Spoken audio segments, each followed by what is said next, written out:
We're there. We're there. Welcome to Torah for today.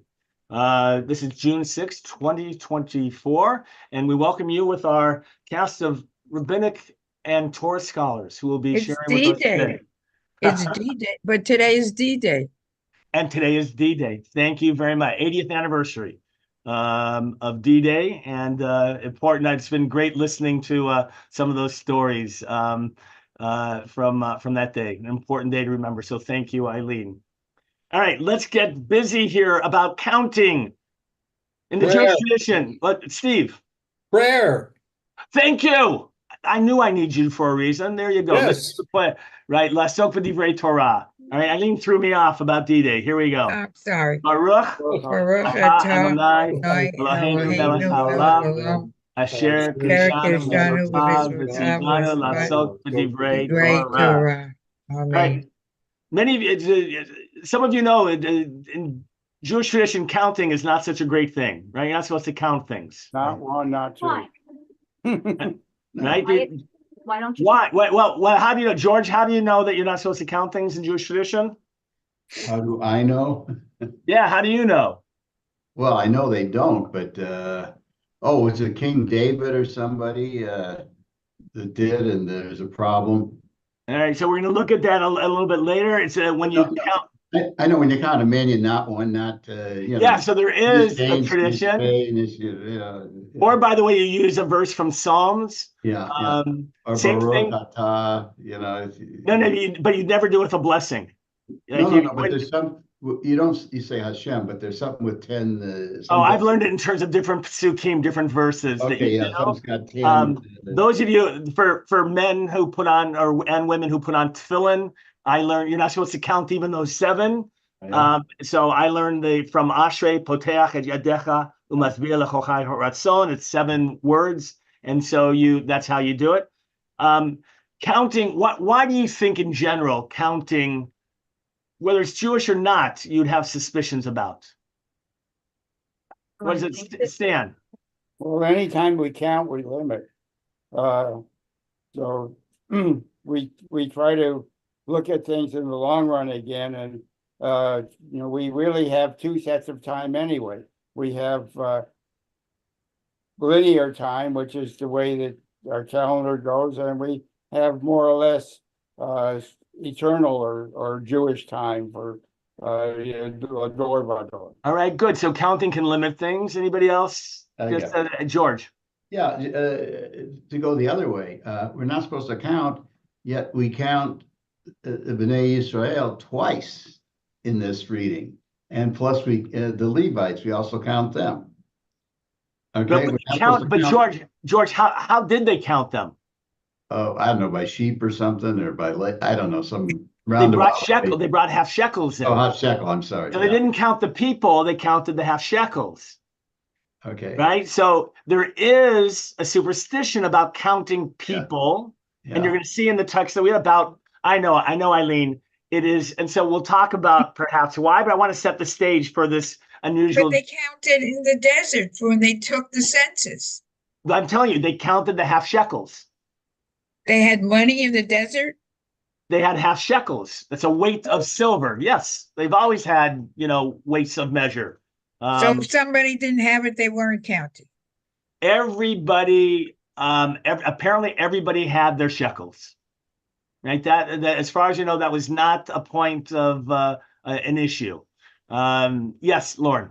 That's so interesting because I once was at a party and there was a woman there, and I asked her how many grandchildren she had, and she said, "Oh, I don't count how many grandchildren I have. Yeah. They're all a blessing." And I thought that was the honest answer I'd ever heard. But she was like an Orthodox Jew, and now I'm thinking, is it superstitious to count how many grandchildren you have?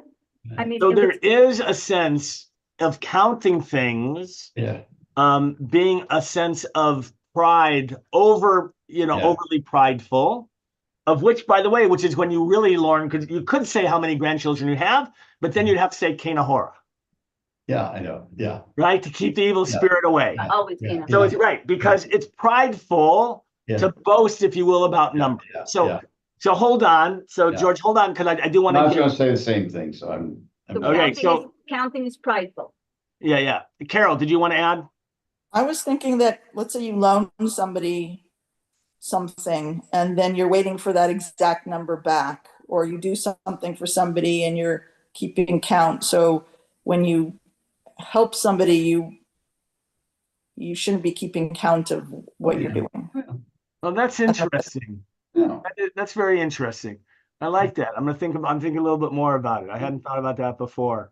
All right, let's get to our, you don't need that. Where is the text that we're Can't gonna reach go your to? page. There we go. Hello. All right.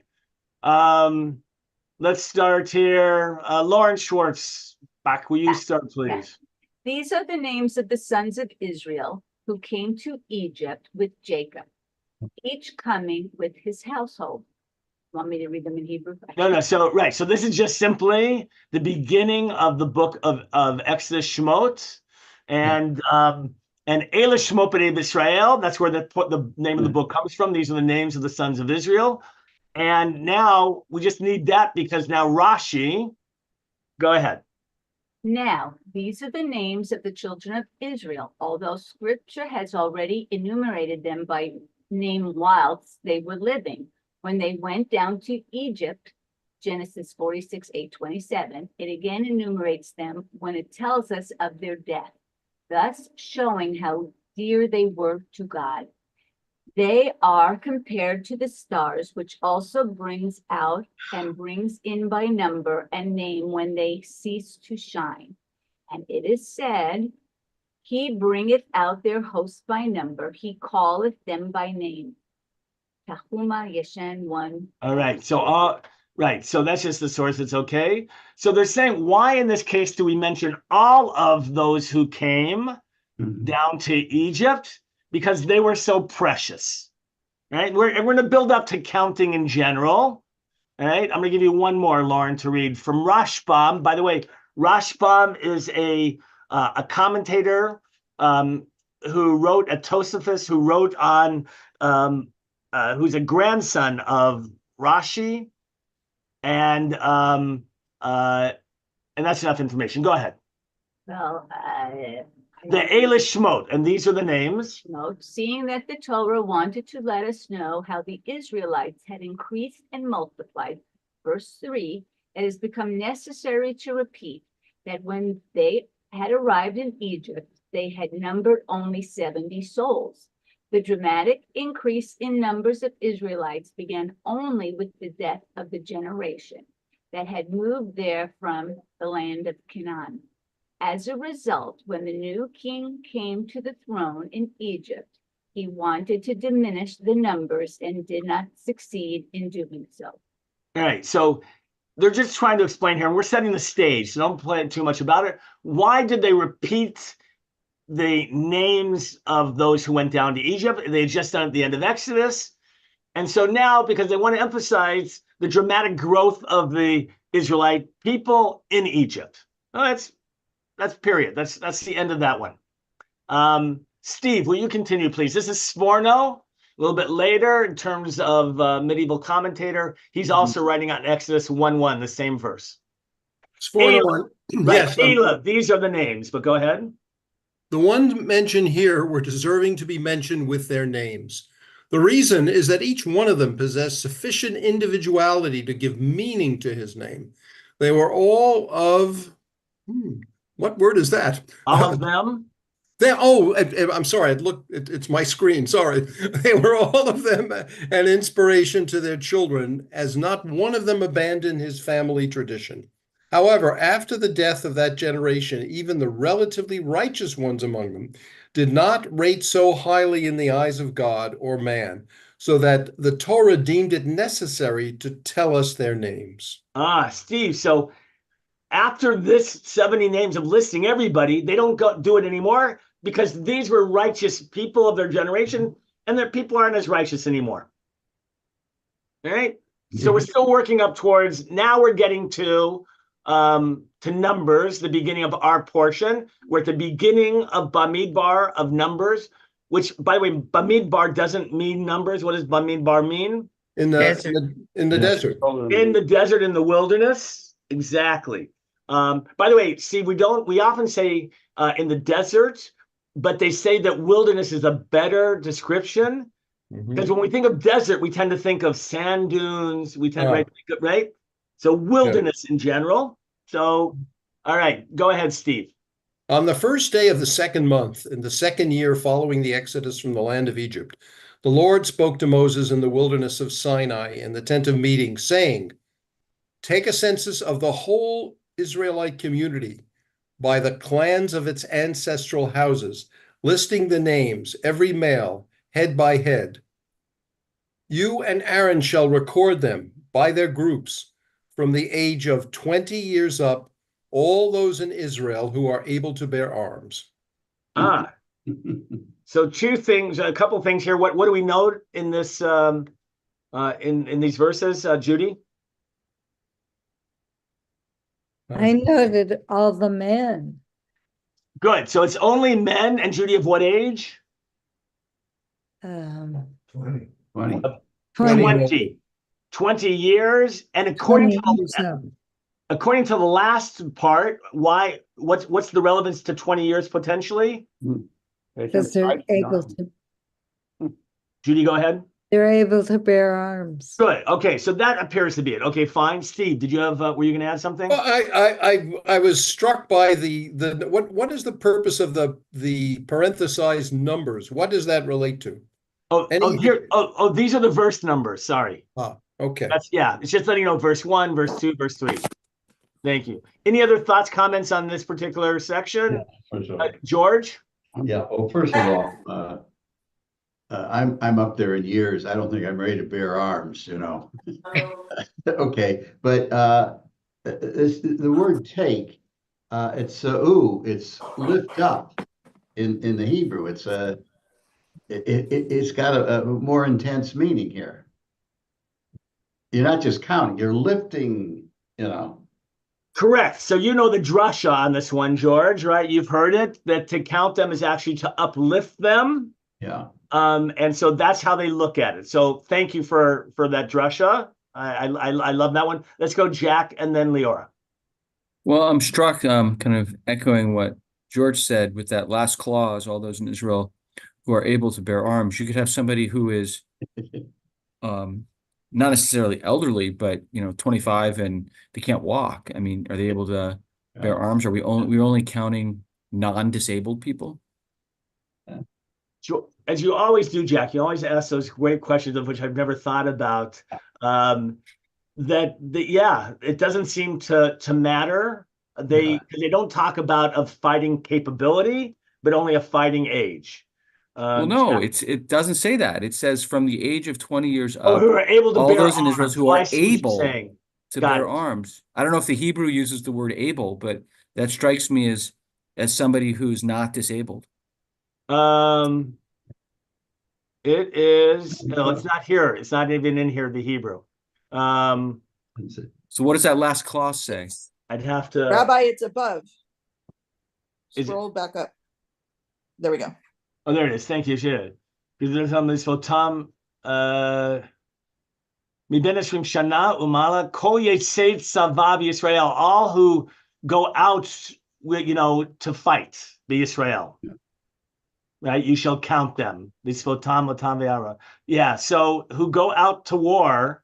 Did not everybody? Did those who were infirmed or disabled? Yes. Jack, thank you.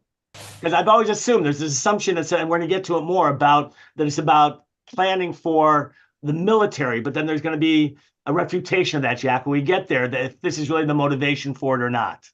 Right. I mean, I guess what I'm suggesting is that I find troubling that in the Torah, that even perhaps not surprisingly, but still troubling, that when you're talking about who's going to be counted, there are a lot of people not being counted, and it's including women and children, but also males who may be a little different. Yeah, I'm not sure they excluded that. So I understood. I'm sorry I wasn't clear. I'm not sure this is excluding people with disabilities. Yeah.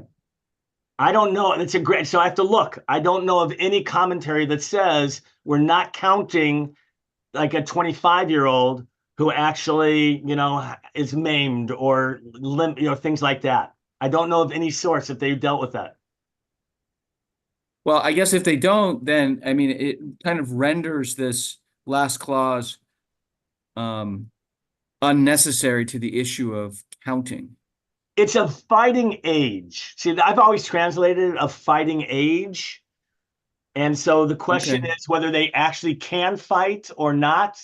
Jack, you've opened like a whole area now that I just haven't thought before about. All right, I'll mute myself and go back to No, don't mute. No. I want you to keep doing because it's the right question. It's so funny. I haven't thought about it in that context because it really talks about in terms of the military. All right, I want to get further on, but Ian, you have a question or a comment? I was going to suggest that the significance of specifically counting men of the age to bear arms is to build up a significance toward emphasizing the fighting capabilities of Israel as they would then go on to conquer Canaan. It's to emphasize how these people would eventually create a legacy, a martial legacy for themselves. Yeah, it's a great point, Ian. We're going to look at it. Hopefully, we're going to get time to look at it. The question of who is the census really for?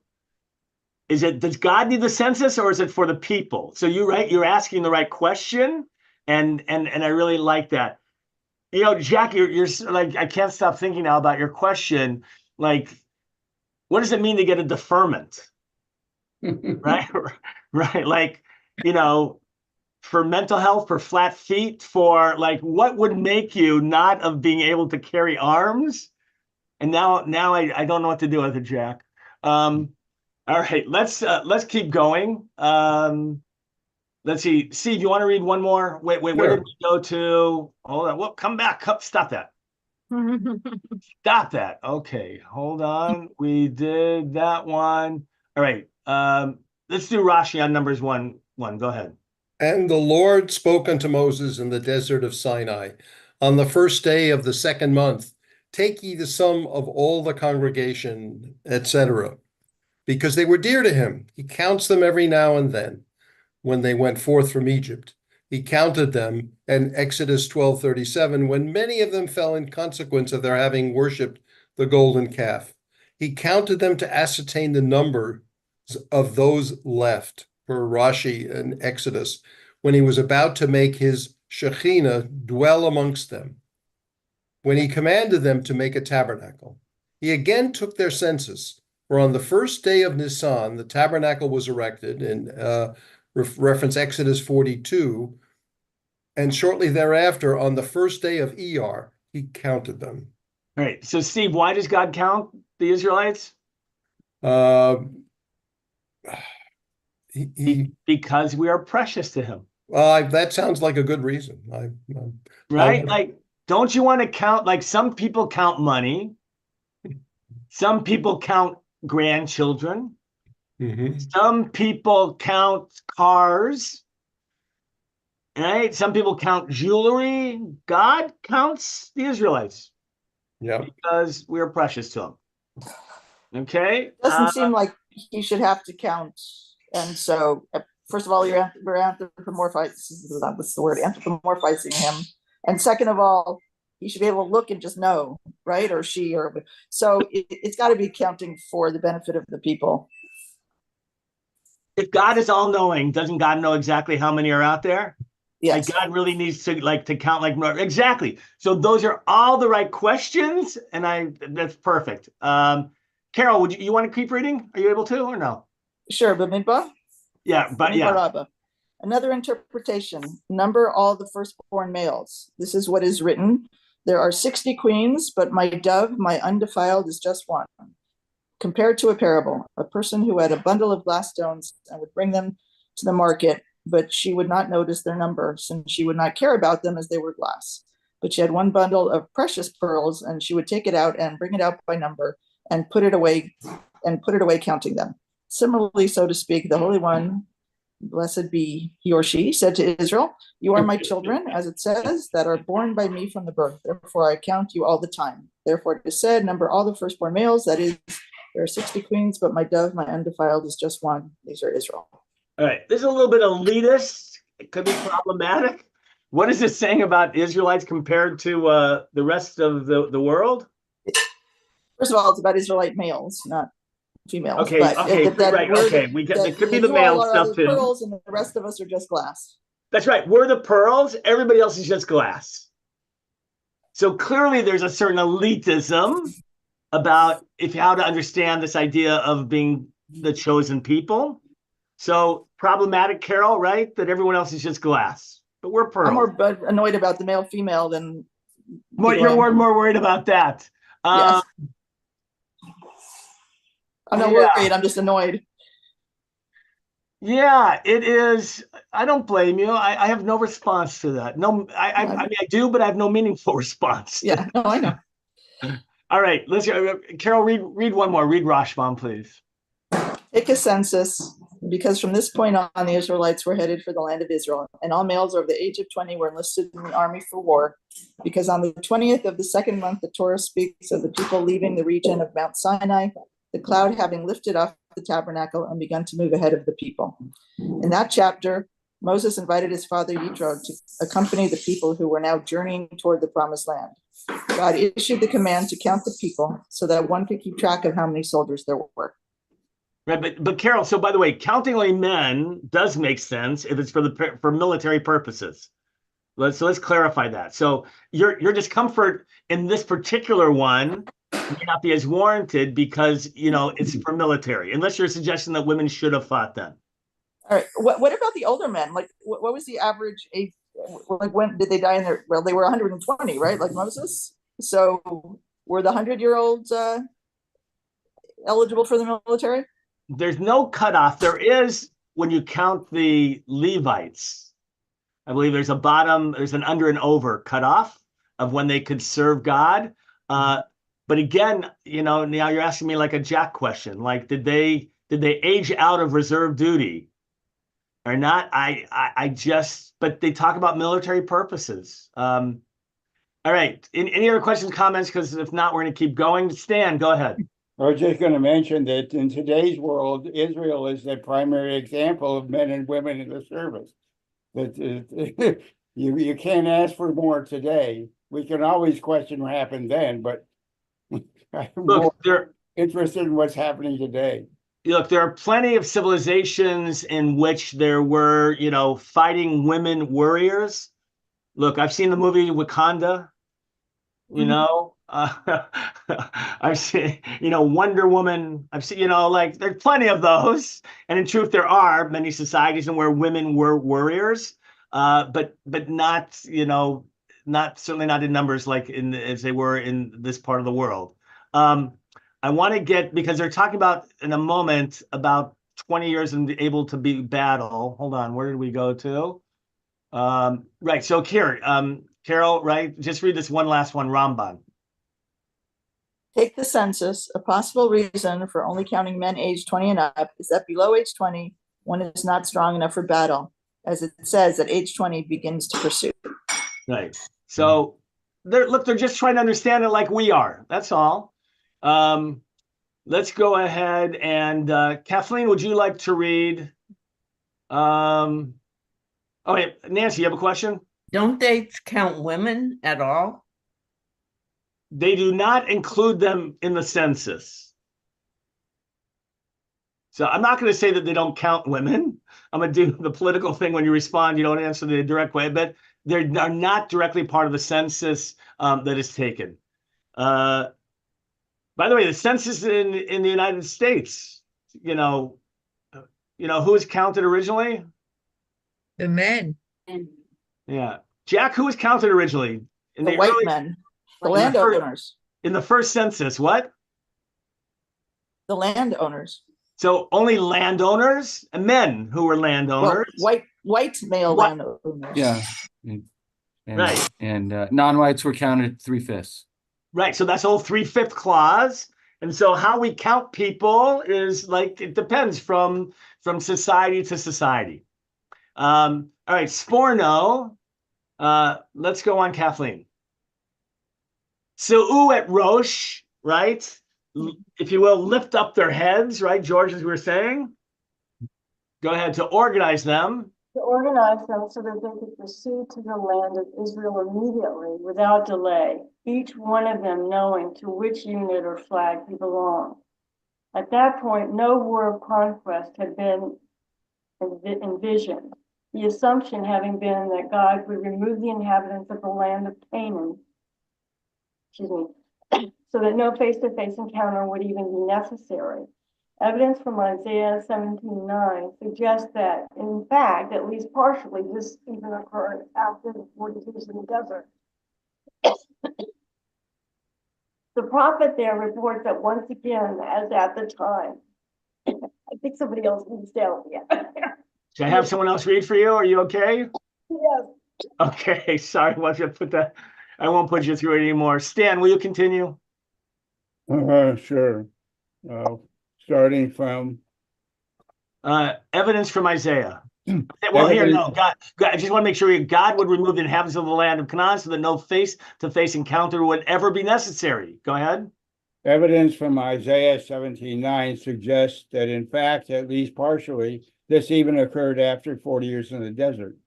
The prophet there reports that once again, as at the time when the Amorite and the Hittite abandoned their cities in the face of the advancing armies of the Israelites, history will repeat itself based on the Septuagint.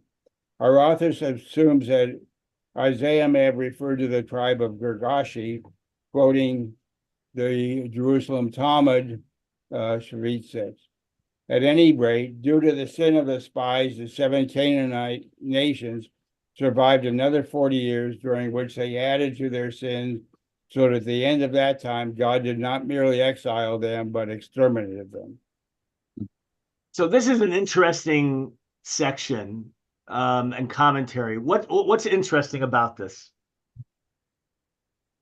The number of things that I find interesting. Let's look at it again. Okay.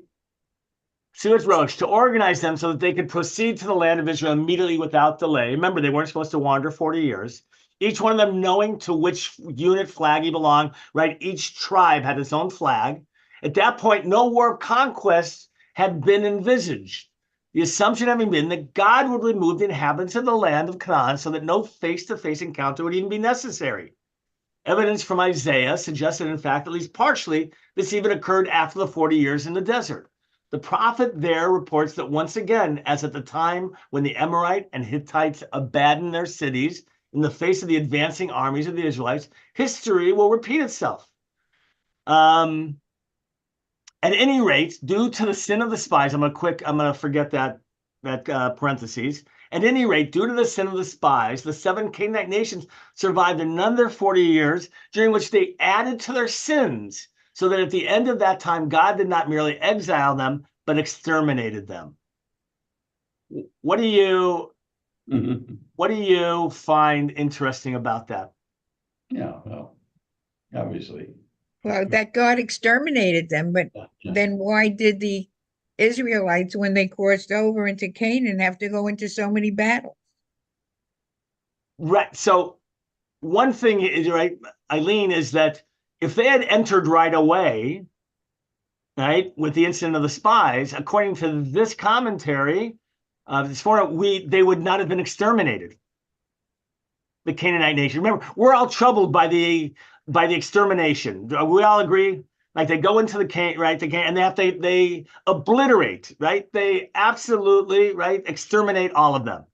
Clearly, you want to talk about genocide. This is genocide.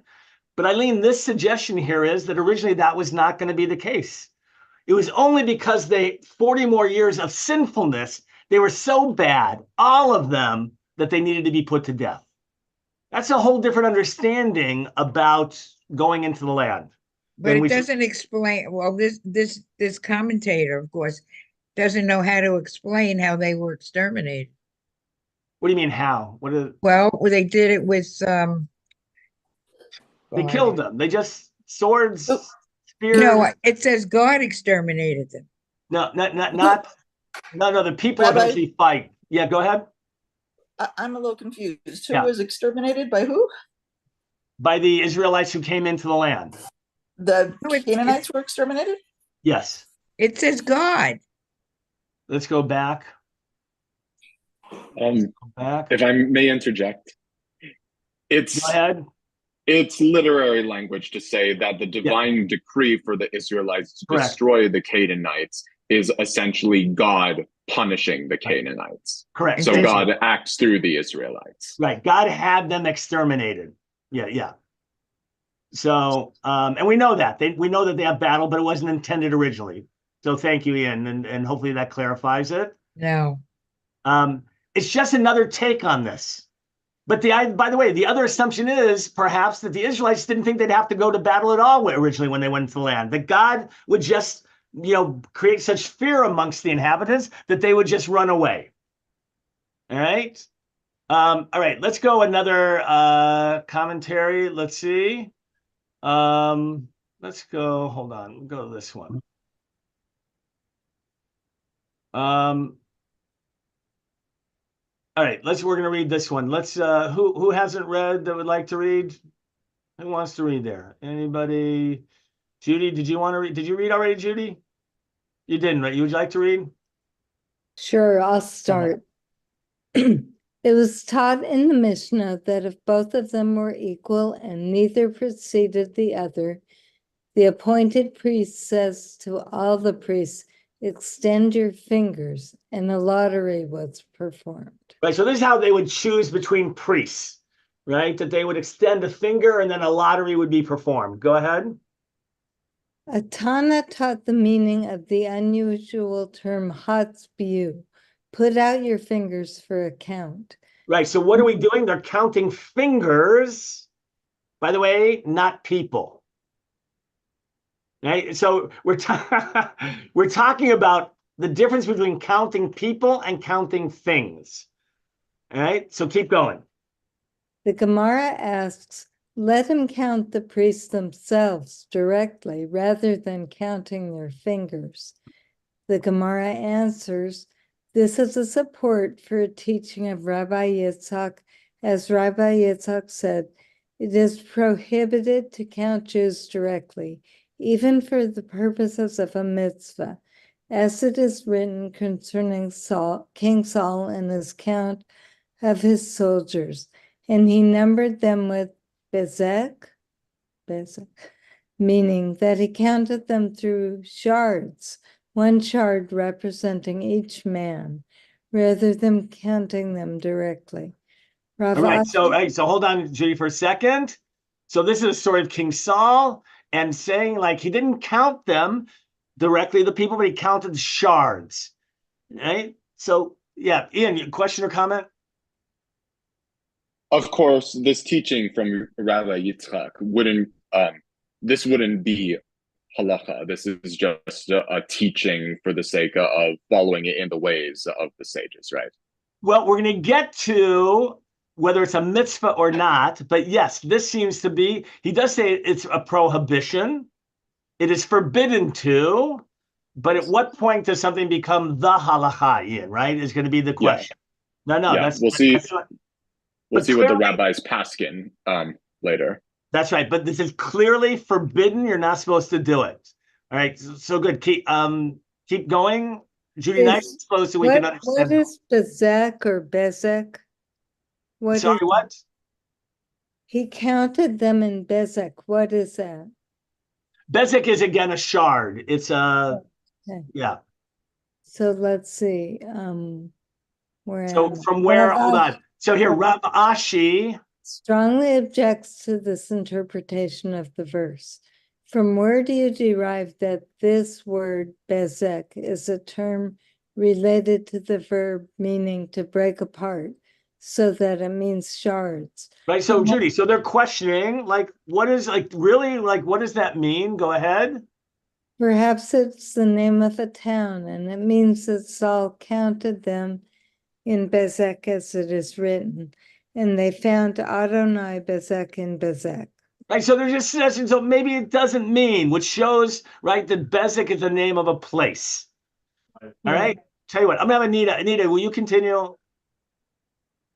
Do you mind the Gemara answers? The Gemara answers, indeed, the proof is not from that verse, but from here, where it says, and Saul summoned the people and numbered them by sheep, meaning that Saul tallied his soldiers by having each one take a sheep and put it aside to represent him in the count. So he didn't count the people, he counted the sheep that were with them. All right, keep going. Rabbi Elazar said, whoever counts a group of Jews violates a negative mitzvah. All right, so Ian, here's now we're getting into a mitzvah itself. So go ahead. And the number of the children of Israel will be like the sand of the sea, which cannot be measured. Right, so this is a quote from the book of Hosea. The number of children of Israel will be like the sand of the sea, which cannot be counted. But didn't they say earlier with, I think it was with Abraham, your descendants will be like the stars in the sky? Yeah. So now we're going to get to, Eileen, the difference between, is that number countable or not? All right, so hold on to your question. All right, keep going, Anita. Rabbi Elazar interprets the verse by saying, which may not be measured. Rav Nachama bar Yitzchak said, one who counts a group of Jews, in fact, violates two negative mitzvot, as it is stated in that verse, which cannot be measured and cannot be counted. So he's saying not only just one, but you're violating two mitzvot, right? It can't be measured, can't be counted. All right, go ahead. Shmuel bar Nachmani said that Rabbi Yonatan raised a contradiction. It is written in this verse, and the number of the children of Israel will be like the sand of the sea, suggesting that they will have a specific number, though it will be very large. All right, so Eileen, you can't, right? You technically could count them all. It's a lot. It's a big number. But God told Abraham, I think it was, that yes, descendants will be like the stars in the sky, which you cannot count all the stars. Right. So now they're taking this verse. You're right. They didn't take the verse from Abraham. They're taking this one about the sands of the sea. But your question about the stars is also, so hold on to that and see whether it's not dealt with here as well in terms of can you count or not. But you're going to see the answer, a creative rabbinic one that you probably won't like, Eileen. More than likely. Continue, Anita. On the other hand, wait a minute, hold on, Kathleen. Kathleen, did you have a question? Yes, I wonder if we're being too concrete here. I think the issue is people can't be counted because their soul is infinite and because the meaning of a person can't be limited in a count. So you're counting maybe for a specific purpose for the military or whatever, but we don't count people generally because we're limiting them when the soul is infinite. All right, so I love you tackled the bigger question, right? So which is a beautiful commentary, and we're going to add to that when we finish this. We just have about 5 minutes left or so. Go ahead, Anita. On the other hand, it continues and says, which cannot be measured and cannot be counted, which means they will not be countable at all. And can those two statements be reconciled? Right, so Anita, one side says it can be counted, one side says it can't be counted. How do we reconcile? I think this goes to something that can be counted and something that can't be counted, right? So whether it's stars or not. So go ahead, Anita. It is not difficult. Here in the second statement, it is referring to a time when the Jewish people fulfilled the will of God.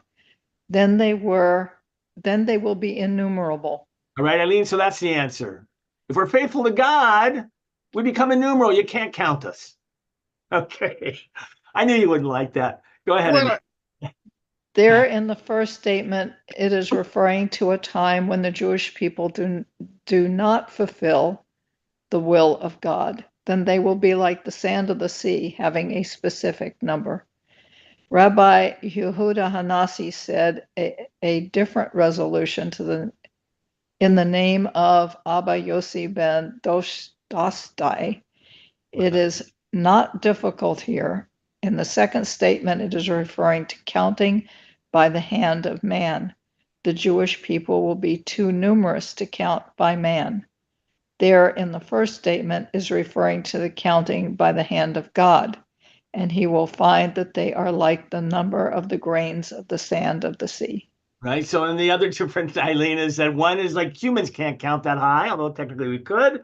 Only God can count that high, if you will. It's like they're all those two are contradicting each other.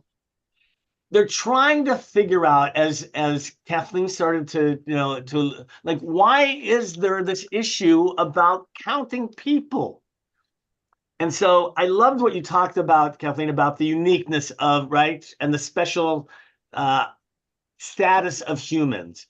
And if you begin to count us like anything else, we just become like any other possession, like any other thing in the world. And so you can't count people that way. Right? Isn't that? So it's only counting the Jews. You can count the Gentiles. No, I don't think so. All people are creatures of God. That's not what it says. It's talking about Jews. I know, but it's talking about Jews in this context, but in other contexts, in the whole of the Torah, there's a lot of evidence that God loves everybody that he created. Yeah, it's a great question. I only know it in the context of counting Jews. I don't know it, but now I'm going to have to look into see whether it's applied to other people. I don't think it's applied to all people, but it should be, right? There's no question. Ian, you have a question or comment? Yes. Of course, these prohibitions in practice today, well, de facto, it seems as if they have no applicability because of how, for example, in order to ensure the functions of the government of the state of Israel, census need to be taken, and we have a number taken of the amount of secular Israelis, secular Jewish Israelis on average national religious Israelis, number of Haredim. And of course, the army makes a quota for how many people need to be recruited into the military, of course. Yeah, but so Ian, you're right. And what they would say is the rabbis in a creative way would say, we're not counting the people, we're counting the responses that they gave. Right? We're counting the number of X's that are put down there. We're not counting the people themselves. We're counting the sheep. Exactly. So Kathleen, go ahead. They're also counting for a purpose. When you count in the census, you're counting for the benefit of humans in terms of the health services that they need, police services that they need. So when you're counting for a purpose, a secular purpose, it's okay to count. But when you're counting and thinking about that uniqueness of the soul and that infinity of the soul, then it isn't. Does that make sense? Well, in those days, they weren't counting for taxes and health services. Well, they were just counting. But they gave the half shekel. They would always give the half shekel, and that's how they knew the census as well. Tell you what, I wanted to tie it together, but Nancy, I saw your hand up. Yeah, where is it recorded, or what is the purpose of counting these different? First, they talk about shards, and they talk about fingers, and then they talk about people that are of age to fight. Where does this all? They talk about one census being for military purposes to know, but by the way, God knows that. So it could have been, and I think Ian raised the point before, to demonstrate the people, you have a large army, right? There's a lot of you can defeat them. So that's one. Another type of census they talk about for going into the land, Nancy, is how to divide the land amongst the tribes, depending on the size of the tribe. So that's another way. But let me we're past our allotted time, Stan, with apologies. Let me give you my hiddish, my take on this, is that when you see people, you shouldn't count them like you can count anything else, right? When you think about counting, by the way, you might think about counting slaves, right? If you have slaves, you need to know How many do I have? How many are going to do what they're going to do? But we are not owned. Nobody can own us and nobody can count. And so you need to think about, like, how do we not see people as possessions or objects? By the way, we have this in our Jewish tradition about that we don't view people at we don't have a public viewing at a funeral of a body, right? Because we're not an object. We're a sacred vessel. And in that way, you can't look at humans like you look at anything else in the world. And I love this idea that when we begin to think about people as possessions and ownership, and delineate that we minimize the sanctity of the human being. So there's a lot to be said. You raised lots of good questions, and some of them I'm gonna have to go look up right now. But it's always a pleasure. We're not meeting next week, as a reminder. It is going to be second day of Shavuot. I'll see some of you in services, I hope. And for now, Shabbat Shalom to everybody.